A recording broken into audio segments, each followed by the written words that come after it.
ರಾಜ್ಯ ಕಾಂಗ್ರೆಸ್ ಮನೆಯಲ್ಲಿ ನಡೀತಾ ಇರುವಂತಹ ಪಟ್ಟದ ಆಟಕ್ಕೆ ಮತ್ತೊಂದು ರೋಚಕ ತಿರುವು ಸಿಗ್ತಾ ಇದೆ.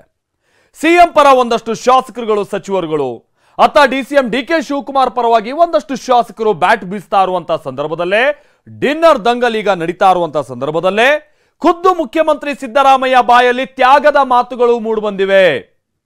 ಸಿದ್ದರಾಮಯ್ಯ ತ್ಯಾಗದ ಮಾತಿನ ಮರ್ಮ ಏನು ತೋರಿಸ್ತೀವಿ ನೋಡಿ. ಕಾಂಗ್ರೆಸ್ ಸರ್ವ ಸದಸ್ಯರ ಸಭೆಯಲ್ಲಿ ಸಿದ್ದರಾಮಯ್ಯ ತ್ಯಾಗದ ಮಾತು. ನಮ್ಮಲ್ಲೂ ಕೂಡ ಈಗ ಸೋನಿಯಾ ಗಾಂಧಿ ಅವರು ತ್ಯಾಗ ಮಾಡಿದ್ದಾರೆ. ಸೋನಿಯಾ ರಾಹುಲ್ ತ್ಯಾಗ ಸ್ಮರಿಸಿದ ಸಿದ್ದರಾಮಯ್ಯ ಹೇಳಿದ್ದೇನು?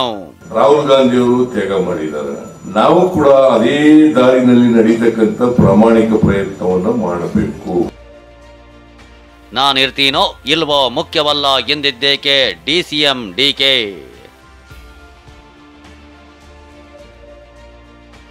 ಸಿದ್ದರಾಮಯ್ಯ ಬಳಿಕ ಡಿಕೆ ಸಿಎಂ ಎಂದ ಬಾಲಕೃಷ್ಣ ಪಟ್ಟದ ಆಟಕ್ಕೆ ಟ್ವಿಸ್ಟ್. ಡಿಸಿಎಂ ಅವ್ರು ಹಾಗೆ ಆಗ್ತಿರೋದು ಗ್ಯಾರಂಟಿ. ಇರೋ ಸಿದ್ದರಾಮಯ್ಯ ಅವ್ರ ನಂತರ ಡಿಸಿಎಂ ಅವರೇ ಆಗ್ಬೇಕು. ಈಗ ಡಿಸಿಎಂ ಅವ್ರಿಗೆ ನೆಕ್ಸ್ಟ್ ಅವಕಾಶ. ರಾಜ್ಯ ಕಾಂಗ್ರೆಸ್ ಮನೆಯಲ್ಲಿ ಡಿನ್ನರ್ ದಂಗಲ್ ನಡೆಯುತ್ತಿದೆ.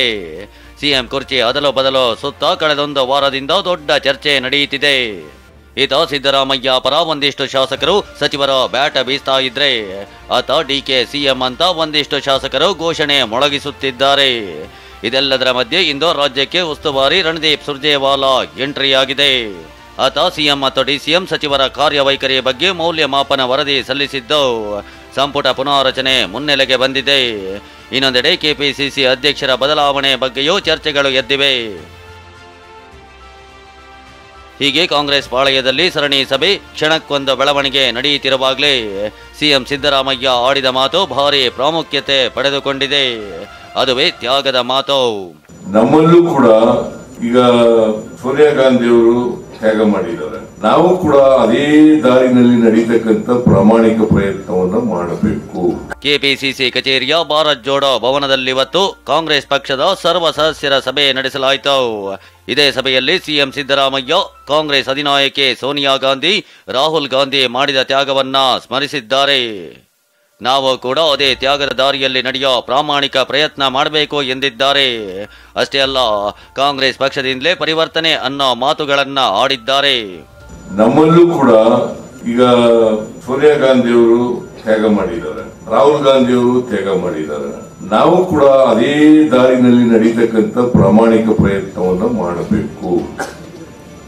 ಯಾಕಂದ್ರೆ ಕಾಂಗ್ರೆಸ್ ಪಕ್ಷ ಮಾತ್ರ ಸಮಾಜದಲ್ಲಿ ಪರಿವರ್ತನೆಯನ್ನ ಬಯಸ್ತಕ್ಕಂಥದ್ದು. ಬಿಜೆಪಿಯವರು ಯಥಾಸ್ಥಿತಿಯನ್ನ ಬಯಸ್ತಕ್ಕಂಥವ್ರು. ಜೆಡಿಎಸ್ನವ್ರಿಗೆ ಯಾವುದೇ ಸಿದ್ಧಾಂತ ಇಲ್ಲ.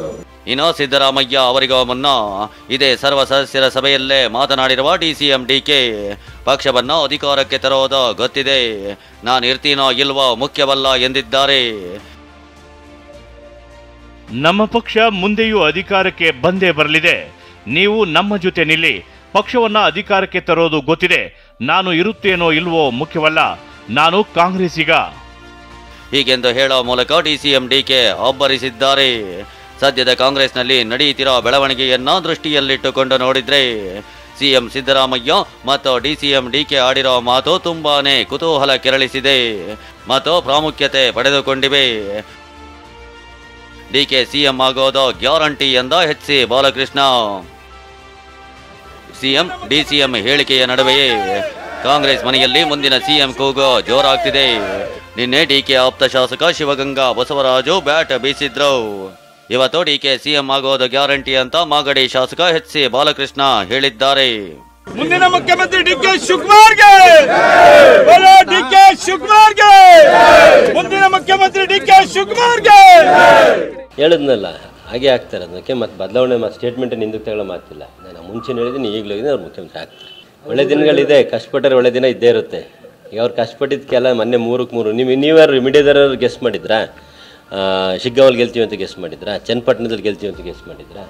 ಅದರಲ್ಲಿ ಹೆಂಗೆ ಗೆಲ್ಸ್ಕೊಂಬಂದ್ರು? ಅದು ನಮ್ಮ ಚಾಣಕ್ಯ ತಂತ್ರ. ಯಾರ್ದು ನಮ್ಮ ಡಿ ಕೆ ಶಿವಕುಮಾರ್ ಸಾಹೇಬರು. ಅವನ್ನೆಲ್ಲ ಹೈಕಮಾಂಡ್ ಗಮನಿಸ್ತಾ ಇದೆ. ನಾವೆಲ್ಲ ಚರ್ಚೆ ಮಾಡೋದ್ರಿಂದ ಉಪಯೋಗ ಇಲ್ಲ. ಹೈಕಮಾಂಡ್ ಗಮನದಲ್ಲಿದೆ. ಹೈಕಮಾಂಡ್ ಏನು ಮಾಡಬೇಕು ತೀರ್ಮಾನ ತಗೊಳುತ್ತೆ. ಆ ತೀರ್ಮಾನಕ್ಕೆ ನಾವೆಲ್ಲ ಬದ್ಧವಾಗಿ. ಡಿಸಿಎಂ ಅವ್ರು ಹಾಗೆ ಆಗ್ತಿರೋದು ಗ್ಯಾರಂಟಿ. ಅದು ವಿಚಾರನ ಈ ಸಿಎಂ ಈಗಿರೋ ಸಿದ್ದರಾಮಯ್ಯ ಅವ್ರ ನಂತರ ಡಿಸಿಎಂ ಅವರೇ ಆಗಬೇಕು. ಅದ ನಂತರ ಬೇರೆ ಬೇರೆಯವರೆಲ್ಲ ಇದ್ದಾರೆ. ನಮ್ಮ ಪಕ್ಷದಲ್ಲಿ ಹಲವಾರು ಜನ ಇದ್ದಾರೆ, ಮುಖಂಡರುಗಳು, ಮುಖ್ಯಮಂತ್ರಿ ಆಗ್ತಕ್ಕಂಥ ಅರ್ಹತೆ ಇರ್ತಕ್ಕಂಥ ಅನೇಕ ಜನ ಇದ್ದಾರೆ. ಈಗ DCM ಅವ್ರಿಗೆ ನೆಕ್ಸ್ಟ್ ಅವಕಾಶ. ಹೈಕಮಾಂಡ್ ಅನುಮತಿ ಪಡೆದು ಡಿನ್ನರ್ ಸಭೆ ಮಾಡ್ತೀವೆಂದ ಸತೀಶ್. ಈ ಮಧ್ಯೆ ಇತ್ತ ಮತ್ತೊಂದು ದಲಿತ ನಾಯಕರು ಡಿನ್ನರ್ ಸಭೆಗೆ ಸಜ್ಜಾಗ್ತಿದ್ದಾರೆ. ಇಂದಿನ CLP ಸಭೆಯಲ್ಲೇ ಅನುಮತಿ ಪಡೆದೇ ಸಭೆ ನಡೆಸಲು ಮುಂದಾಗಿದ್ದಾರೆ. ಅನುಮತಿ ಪಡೆದು ಸಭೆ ಮಾಡೋಣ ಅಂತ ಸತೀಶ್ ಜಾರಕಿಹೊಳಿ ಹೇಳಿದ್ದಾರೆ. ಇಷ್ಟೇ ಅಲ್ಲ, ನಮಗೆ ಸುರ್ಜೇವಾಲಾ ಮಾತು ಕನ್ಸಿಡರ್ ಆಗಲ್ಲ ಅಂದಿದ್ದಾರೆ. ಇನ್ನು ಡಿನ್ನರ್ ಮೀಟಿಂಗ್ ಮಾಡ್ತೀವಿ ಅಂತ ಪರಮೇಶ್ವರ್ ಹೇಳಿದ್ದಾರೆ. ನಮ್ಮ ಅಧ್ಯಕ್ಷರಿಗೆ ಹೇಳ್ತೀವಿ, ಚೇರ್ಮನ್ರಿಗೆ ಪ್ರಸ್ತಾಪ ಮಾಡಿ ಅನುಮತಿ ಪಡೆದು ಮಾಡೋಣ ಅಂತ. ನಾವು ಮೊನ್ನೆ ಕೂಡ ಹೇಳಿದೆ, ಪರ್ಮಿಷನ್ ತೊಗೊಂಡು ಮಾಡೋಣ ಅಂತ ಹೇಳಿದ್ದೀವಿ. ಪಾರ್ಟಿ ಬಿಟ್ಟು ಅವ್ರು ಹೇಳಿದ್ದು, ಪಾರ್ಟಿ ದೊಡ್ಡದು, ಪಾರ್ಟಿ ಬಿಟ್ಟು ದೊಡ್ಡವ್ರು ಯಾರು ಇಲ್ಲ, ಅದು ಸರಿ ಹೇಳಿದ್ದಾರೆ. ಪಾರ್ಟಿ ಬಿಟ್ಟು ಏನಿಲ್ವಲ್ಲ, ನಮ್ಮ ಹೋರಾಟಗಳು, ನಮ್ಮ ವಿಚಾರಗಳು ಇದ್ದಿದ್ದು ಪಾರ್ಟಿ ಇದೆ, ಹೀಗಾಗಿ ನಮ್ಗೆ ಅದು ಕನ್ಸಿಡರ್ ಆಗೋಲ್ಲ. ಮಾಡಿದಾಗ ಹೇಳ್ತೀನಿ, ಪೋಸ್ಟ್ಪೋನ್ ಮಾಡಿದೀವಲ್ಲ, ರದ್ದು ಮಾಡಿಲ್ಲ, ಪೋಸ್ಟ್ಪೋನ್ ಮಾಡಿದ್ದೇವೆ. ಹೈಕಮಾಂಡ್ನವ್ರ ಜೊತೆ ಚರ್ಚೆ ಮಾಡಿ ಸುರ್ಜೇವಾಲಾ ಅವ್ರಿಗೂ ಕೂಡ ವಿನಂತಿ ಮಾಡಿದ್ದೇನೆ, ಅವರು ಕೂಡ ಬರಬೇಕು ನೀವು ಆ ಕಾರ್ಯಕ್ರಮಕ್ಕೆ, ಆ ಮೀಟಿಂಗಿಗೆ ನೀವು ಬನ್ನಿ ಅಂತ ಹೇಳಿ ಕರೆದಿದ್ದೇನೆ. ಮುಂದಿನ CM ಕೂಗು ಡಿನ್ನರ್ ಮೀಟಿಂಗ್ ಗರಿಗೆದರಿರೋ ರಾಜಕೀಯದ ಮಧ್ಯೆ ಹೈಕಮಾಂಡ್ ರಾಜ್ಯಕ್ಕೆ ಎಂಟ್ರಿ ಕೊಟ್ಟಿದೆ. ರಾಜ್ಯ ಕಾಂಗ್ರೆಸ್ ಬೆಳವಣಿಗೆ ಬಗ್ಗೆ ಪ್ರತಿಕ್ರಿಯಿಸಿದ ಸುರ್ಜೇವಾಲಾ ಯಾವುದೇ ಗೊಂದಲವಿಲ್ಲ ಎಂದಿದ್ದಾರೆ. We are like the Arjuna. Whether it is DK Shivkumar ji or whether it is Siddaramaiah ji, they are like the Arjuna. They can only see the eye of the fish, like Arjuna used to do. And what is that eye of the fish? That eye of the fish was to form a Congress government. Now that it has been formed and Congress guarantees have been implemented. ನಡೆಯುತ್ತಿರೋ ಬೆಳವಣಿಗೆ ನೋಡಿದ್ರೆ ಕಾಂಗ್ರೆಸ್ನಲ್ಲಿ ಗೊಂದಲ ಇದೆಯೋ ಇಲ್ವೋ ಅನ್ನೋದನ್ನ ಬಿಡಿಸಿ ಹೇಳಬೇಕಿಲ್ಲ. ಇದಕ್ಕೆಲ್ಲ ಯಾವಾಗ ಬ್ರೇಕ್ ಬೀಳುತ್ತೆ ಅನ್ನೋದಕ್ಕೆ ಇನ್ನೂ ಉತ್ತರ ಸಿಗೋ ಲಕ್ಷಣಗಳಿಲ್ಲ. ಪ್ರಸನ್ನ ಗಾಂವ್ಕರ್, TV9 ಬೆಂಗಳೂರು.